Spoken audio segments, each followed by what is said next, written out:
ఘటనకు సంబంధించి మరింత సమాచారం అందించడానికి న్యూస్ రూమ్ నుంచి మా అసోసియేట్ ఎడిటర్ మహాత్మా కూడా సిద్ధంగా ఉన్నారు. మహాత్మా, ఈ ఉగ్ర దాడికి సంబంధించి ఇంటెలిజెన్స్ నుంచి ఏదైనా సమాచారం అందుతుందా? ఏదైనా ఒక ప్రకటన చేసిందా? అప్డేట్స్ ఏంటి?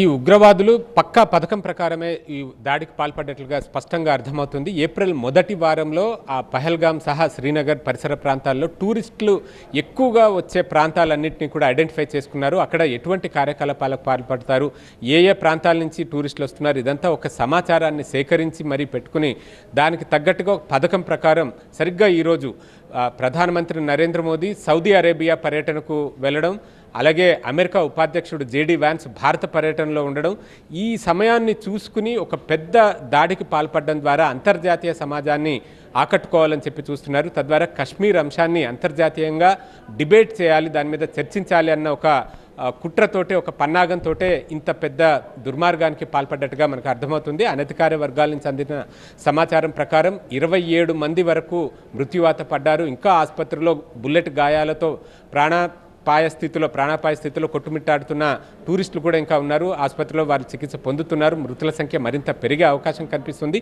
ఈ మధ్య కాలంలో ఎన్నో టెర్రరిస్ట్ అటాక్స్ అక్కడ జరిగాయి, కానీ సామాన్యుల్ని, టూరిస్టులని టార్గెట్ చేసుకున్న ఉదంతాలు మాత్రం లేవు. ఎప్పుడూ కూడా భద్రతా బలగాలనే లక్ష్యంగా చేసుకుని దాడులకు పాల్పడుతూ వచ్చారు.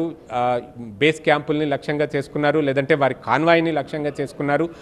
పుల్వామా అటాక్ ఏది చూసినా సరే అక్కడ సెక్యూరిటీ ఫోర్సెస్నే టార్గెట్ చేసుకుంటూ ఉగ్రవాదులు దాడులకు పాల్పడుతూ వచ్చారు. కానీ ఈరోజు జరిగిన అటాక్ అయితే టూరిస్టులనే లక్ష్యంగా చేసుకున్నారు. పర్టికులర్గా వారి ఐడెంటిటీని సైతం చెక్ చేసి వారి ఐడి కార్డులను చూపించమని అడిగి మరీ టార్గెట్ చేసి అతి సమీపం నుంచే కాల్చి చంపారు.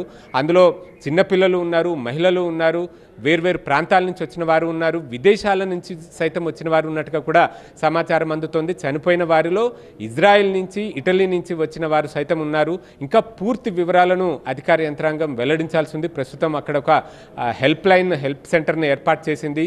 ఇప్పటికే అక్కడున్న టూరిస్టులందరినీ కూడా వెనక్కి పంపించేందుకు, ఎందుకంటే అక్కడ పెద్ద ఎత్తున కూంబింగ్ ఆపరేషన్ చేపట్టారు. ఈ ఉగ్రదాడిలో పాల్గొన్న వారిని అంతం చేయడం కోసం భారీ స్థాయిలో అక్కడ కూంబింగ్ ఆపరేషన్ జరుగుతుంది.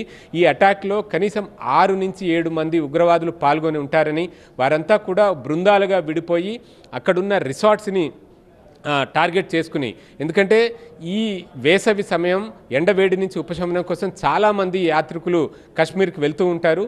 సో అలా వెళ్ళిన వారు రిసార్ట్లలో స్టే చేస్తూ ఉంటారు, అక్కడ రిక్రియేషనల్ యాక్టివిటీస్లో పాల్గొంటూ ఉంటారు. అటువంటి వారిని చూసి ఐడెంటిఫై చేసి ఐడి కార్డులు చూసి మరీ టార్గెట్ చేసి కాల్చి చంపారంటేనే ఎంత పక్కా పథకం ప్రకారం ఈ మారణకాండ జరిగిందో అర్థం చేసుకోవచ్చు.